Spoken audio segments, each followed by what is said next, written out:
Hello అందరికీ. ఇంకా ఇవాళ స్కూల్ టైం అయితే అయిపోయింది మా పిల్లలకు. సో, కొన్ని కారణాల వల్ల నేను మా అమ్మ వాళ్ళ ఇంటి దగ్గర నుండి మా పిల్లల్ని స్కూల్‌కి పంపియాల్సి వచ్చిందనమాట. సో, ఇంకా కొన్ని రోజులు మాత్రం ఇక్కడే ఉండాల్సొచ్చింది. సో, మా పిల్లలు ఉన్న స్కూల్‌కి, మా అమ్మ వాళ్ళు ఉన్న ఇంటికి చాలా డిస్టెన్స్ ఉంది కాబట్టి, సో, మా పిల్లలకి ముందుగానే కన్విన్స్ చేశాను. సో, మా ఆఫ్టర్‌నూన్ లంచ్ తినిపియడానికి నేను రాలేను అని చెప్పి వాళ్ళ అక్కకైతే ఈ బాధ్యతను అప్పగిచ్చేసాననమాట. సో, నా కూతురు కూడా ఆ విషయాన్ని అర్థం చేసుకొని తను ఓకే చెప్పింది. సో, నేను వాడిని మధ్యాహ్నం చూసుకుంటాను అని చెప్పింది. సో, ధైర్యంగా అయితే నేను ఇంకా వీళ్ళని స్కూల్ దగ్గరకు వదిలి వెళ్ళిపోదాము అని అయితే వచ్చేసాను. సో, ఇంకా స్కూల్ దగ్గరికి వెళ్ళగానే గేట్ అనేది క్లోజ్ చేశారు. ఎందుకంటే లోపల ప్రేయర్ జరుగుతుంది. సో, నేను ఇంత లాంగ్ నుండి వెళ్ళేటప్పటికే కొంచెం టైం అయితే అయిపోయింది కాబట్టి ఇంకా గేట్ ఓపెన్ చేసేంత వరకు అక్కడే వెయిట్ చేసి మా బాబుని అక్కడ స్కూల్లో ఇంకా రూమ్ లో అయితే వదిలేసి రావాల్సి వచ్చింది. సో, ఇంకా వాడు నేను మధ్యాహ్నం రానని తెలిసి కొంచెం ఏడుపు ముఖం పెట్టాడు. కానీ వాళ్ళ అక్కకు చెప్పాను కాబట్టి నాకు కొంచెం ధైర్యంగా అయితే ఉందన్నమాట. సో, ఇంకా అమ్మ వాళ్ళ ఇంటికి వచ్చాను కాబట్టి నాకు కావాల్సిన థింగ్స్ అయిపోయాయి అని చెప్పి సూపర్ మార్కెట్ కి అయితే వెళ్ళి కొన్ని చాక్లెట్స్ మా పిల్లల కోసం అయితే తీసుకున్నాను. అలానే నాకు కావాల్సిన ఐటమ్స్ అయితే తీసుకున్న తర్వాత బిల్లింగ్ చేయించుకొని అయితే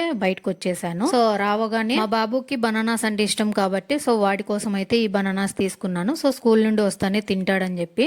అలానే ఇంకా నేను డైట్ లో ఉన్నాను కాబట్టి సో కీరా క్యారెట్ అయిపోయాయని చెప్పి నేరుగా మార్కెట్ కి వెళ్ళి నాకు కావాల్సిన ఐటమ్స్ అయితే తీసుకొని మార్కెట్ లో ఇవాళ చాలా అంటే క్రౌడే లేదు అసలు. సో, మార్నింగ్ టైం అయినా కూడా లేరు. ఎందుకంటే మార్కెట్ డే కాదు కాబట్టి. సో, ఇవాళ గురువారం అనమాట. గురువారం కాబట్టి స్టాక్ కూడా బాగా ఫ్రెష్ గానే ఉంది. కానీ ఇక్కడ జనాలు చూస్తే చాలా తక్కువ మంది ఉన్నారు. సో, నేనైతే ఫ్రీగా వెళ్ళి తెచ్చుకోగలిగాను అనమాట. నా వీడియోస్ ఎవరన్నా కొత్తగా చూస్తుంటే ప్లీజ్ ఒక లైక్ చేయండి. మన పేజ్ అయితే ఫాలో చేసి పెట్టుకోండి. నేను నెక్స్ట్ వీడియోస్ అప్లోడ్ చేయగానే మీకు నోటిఫికేషన్ రూపంలో అయితే వచ్చేస్తుంది. ఇంకా మార్కెట్ కు దగ్గరలోనే దుర్గమ్మ తల్లి టెంపుల్ అయితే ఉంది కాబట్టి సో నేనైతే అక్కడికి వెళ్ళి అమ్మవారి దర్శనం అయితే చేసుకున్నాను. సో, ఇవాళ గురువారం కావడంతో ఈ టెంపుల్ లో కూడా క్రౌడ్ అనేది ఎక్కువగా లేరు. సో, మామూలుగా అయితే శుక్రవారం కానీ మంగళవారం కానీ జనాలైతే అస్సలు గ్యాప్ లేకుండా అయితే ఉంటారనమాట. సో, ఇవాళ వెళ్ళడంతో నేనైతే ప్రశాంతంగా ఆ తల్లి దర్శనం అయితే చేసుకున్నాను. ఇంకా నేను తీసుకున్న ఐటమ్స్ అయితే ఇంట్లోకి అయితే తీసుకొచ్చేసాను. ఇంకా ఈవినింగ్ అవ్వడంతో మా పిల్లల్ని అయితే స్కూల్ నుండి ఇంటికి పిలుచుకొచ్చేసాను. వీడియో నచ్చితే ఒక లైక్ చేయండి.